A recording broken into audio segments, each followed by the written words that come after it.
Assalamualaikum warahmatullahi wabarakatuh. Di sini kami kelompok 3 akan mempresentasikan tentang penugasan pemikiran ekonomi tentang materi aliran historian dengan tema besarnya yaitu kesenjangan ekonomi. Kami mengambil fenomena kesenjangan ekonomi kota satelit Citraland Surabaya dengan kawasan sekitarnya. Sebelumnya kami akan memperkenalkan kelompok kami terlebih dahulu. Yang pertama ada Cindana dengan NRP terakhir 001, kemudian ada Salwa dengan NRP akhir 016, ada Feroshana dengan NRP akhir 055, ada saya sendiri Naila Zalfa NRP akhir 079, dan ada Yemima dengan NRP terakhir 100. Oke, selanjutnya yakni adalah pembahasan materi yang menyangkut poin yang pertama ada pendahuluan, tinjauan teori, analisis alternatif, rekomendasi kebijakan, serta kesimpulan. Untuk poin pertama akan dijelaskan oleh rekan kami. Dipersilahkan. Yang pertama adalah pendahuluan. Kesenjangan ekonomi adalah kondisi ketidakseimbangan dalam distribusi sumber daya dan pendapatan dalam suatu masyarakat. Kesenjangan ini ditandai oleh perbedaan yang mencolok dalam akses terhadap pendidikan, layanan kesehatan, ekonomi, dan standar hidup yang berbeda antara masyarakat yang kaya dan yang miskin. Kota satelit merupakan suatu daerah yang memiliki sifat perkotaan, dan daerah ini memiliki daya dukung bagi kehidupan kota. Kota satelit terbentuk akibat perkembangan yang terjadi di dalam inti kota. Kota satelit Citraland yang terletak di Surabaya Barat merupakan kawasan hunian mewah yang dikembangkan oleh Ciputra Group. Kawasan ini menawarkan pendidikan internasional, fasilitas olahraga modern, pusat kuliner, hingga tata ruang kota yang seperti berada di luar negeri. Sementara itu, wilayah yang berbatasan langsung seperti Lakar Santri, Pakal, Made, dan Jeruk menunjukkan karakteristik yang sangat berbeda, dari kepadatan penduduk yang tinggi, fasilitas publik yang terbatas, pekerjaan masyarakat yang didominasi oleh pedagang kecil, buruh, dan pekerja informal. Selanjutnya adalah rumusan masalah dan tujuan. Rumusan masalah yang pertama yaitu bagaimana hubungan antara permasalahan tersebut dengan tiga teori historikal. Yang kedua, apa kebijakan yang seharusnya dilakukan agar tidak terjadi kesenjangan. Yang ketiga, bagaimana analisis alternatif yang dapat menekan angka kesenjangan. Selanjutnya adalah tujuan. Yang pertama, mengidentifikasi keterkaitan permasalahan dengan teori tahapan historikal. Yang kedua, memberikan saran kebijakan agar menekan angka kesenjangan ekonomi, dan yang terakhir, mengetahui analisis alternatif yang dapat diterapkan. Selanjutnya adalah analisis teori yang akan dijelaskan oleh teman saya. Yang selanjutnya yaitu tinjauan teori.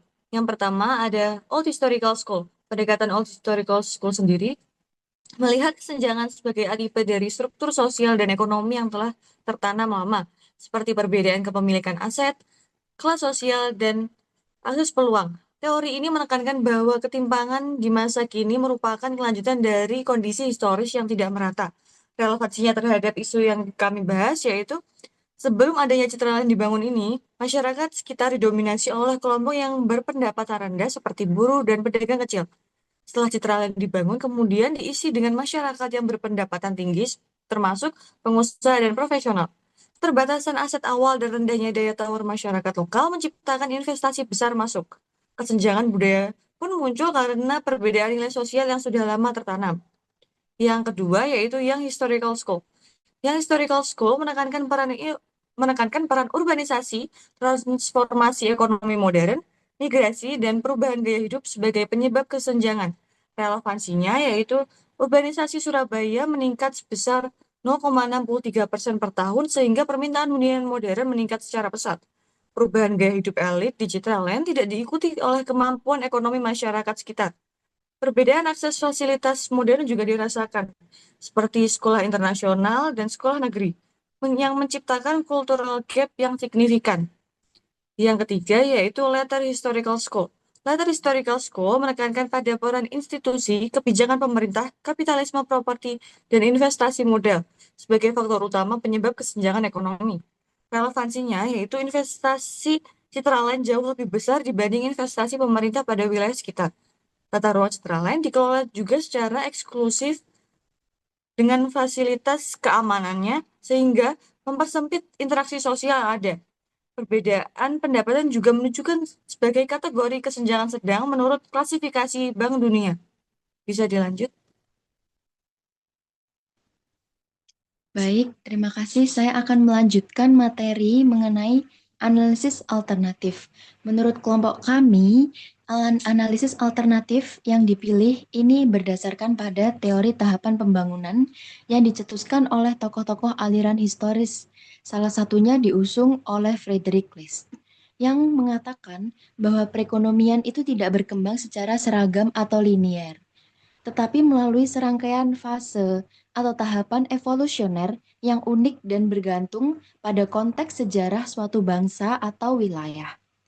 Dalam implementasinya pada fenomena yang kami pilih, kawasan Citraland ini terbentuk melalui intervensi atau campur tangan pembangunan yang disengaja dan juga direncanakan, di mana ini akan menghasilkan sebuah fase atau tahapan kapitalisme modern dengan orientasi global atau internasional.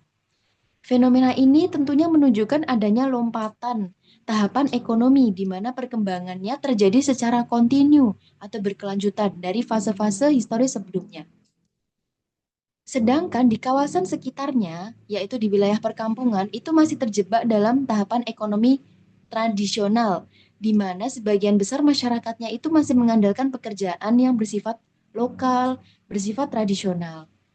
Dengan demikian, kesenjangan akses, baik akses ekonomi, pendidikan, kesehatan, atau fasilitas yang lain, itu muncul karena kawasan Citraland ini beroperasi dengan paradigma dan juga sumber daya dari tahapan ekonomi yang lebih modern. Sementara di wilayah penyangga atau wilayah di sekitarnya, itu masih beroperasi dengan sumber daya dan juga modal dari tahapan ekonomi yang awal atau tradisional. Silakan dilanjut.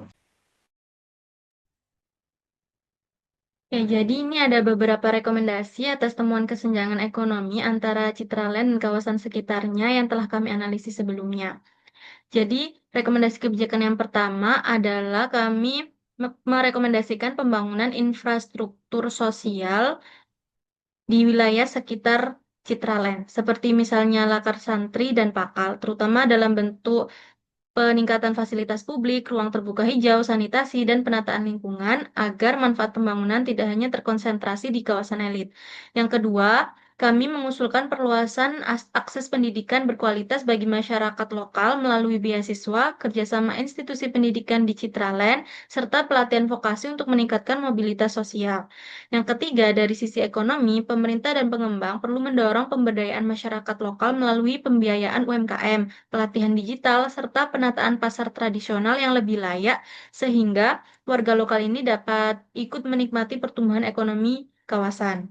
Yang keempat, perlu adanya reformasi tata ruang yang lebih inklusif dengan menetapkan zona integrasi agar ruang publik tidak bersifat eksklusif. Yang kelima, kami merekomendasikan penerapan pajak sosial atau kontribusi CSR wajib dari pengembang sebagai sumber pendanaan pembangunan fasilitas publik di kampung sekitar. Dan seluruh kebijakan ini tentunya perlu dipantau melalui pemetaan kesenjangan secara berkala agar kebijakan yang diterapkan dapat dievaluasi dan disesuaikan dengan kondisi terbaru.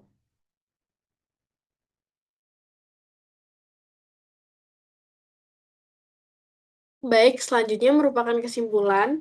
Jadi menurut studi kasus yang sudah kelompok kami analisis, kesenjangan ekonomi yang terjadi antara kawasan hunian mewah seperti Citraland dengan wilayah sekitarnya ini memiliki kondisi sosial ekonomi yang sangat jauh berbeda.